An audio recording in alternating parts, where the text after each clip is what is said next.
Encore bonjour. Aujourd'hui, vous avez deviné en regardant le titre du thread, je fais la revue de Supreme Class Constructicon Devastator. Et ça promet.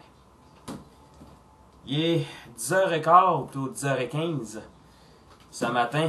Et pendant qu'on diffuse la biographie de Gianni Versace, eh bien moi je décide de vous faire la revue de ce gros Transformer-ci, le plus gros sorti dans la ligne Revenge of the Fallen.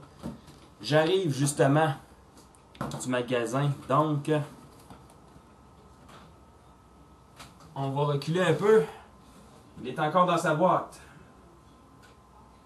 Comme vous pouvez voir, une belle grosse boîte.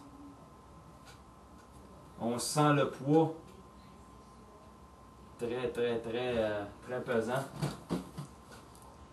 Au contraire des autres figurines où, sous le nom, on voyait un dessin de la figurine en question. Le dessin, on l'a sur le côté. Grosse affaire. Bon, ok, c'est sûr, c'est dans le plastique. À cause des reflets, on ne voit pas très bien. Mais c'est juste pour vous dire, l'emballage est énorme. Ceux qui ne l'ont pas vu en magasin, l'emballage est vraiment énorme. 100$ que ça m'a coûté, moins mon rabais de 10% puisque je suis un employé de Walmart et je dis bien employé et non associé.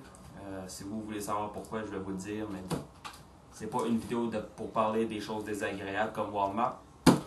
On parle de robots. Et sur le dessus, vous devez sûrement le voir, on a un insigne Decepticon en plastique. Et à l'arrière, on nous montre les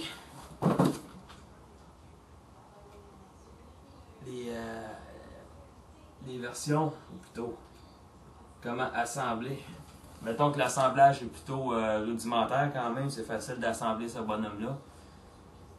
On a deux bios pour Devastator. La première, elle dit « L'arme suprême des Decepticons est arrivée sur Terre et plus rien ne sera jamais pareil. Constructicon Devastator est le plus grand robot n'ayant jamais existé, dominant les Autobots et les Decepticons de toute sa hauteur. Faux, le plus gros c'est Unicron.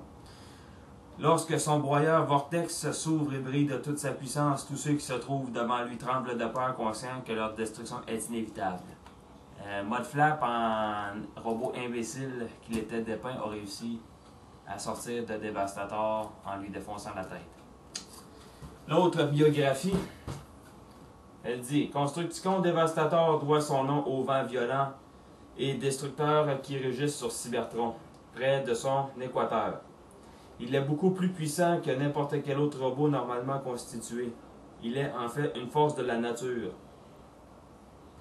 Inévitable, indestructible et impossible à freiner. Comme son nom l'indique, il détruit tout ce qui se trouve sur son passage. La Terre n'a jamais connu de force destructrice aussi impressionnante que Constructicon Devastator. Le fragile monde des humains se mettra à trembler sur son passage avant d'être entièrement anéanti. » Donc, deux grandes biographies pour un grand robot.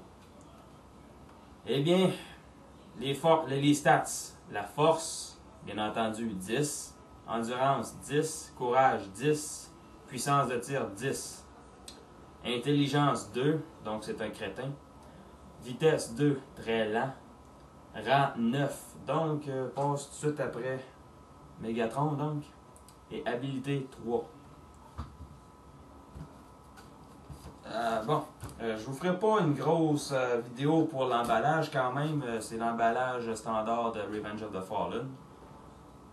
Les 6 robots qui font Devastator sont nommés. On a Mixmaster, Scrapper, Longhaul. Longhaul, je l'attends en maudit en version Voyager. J'ai très hâte de l'avoir. Scavenger, Hightower et Rampage. Bien entendu, on a un trou dans l'emballage. Et on a la possibilité d'essayer les sons. Il y en a plusieurs, je ne sais pas comment, je ne les ai pas comptés. Mais de toute façon, je vais revenir avec les sons dans la revue du mode robot. Je vous quitte pour tout de suite. J'ouvre ce gros mastodonte-là et je vous reviens avec la version robot de Devastator tout assemblé.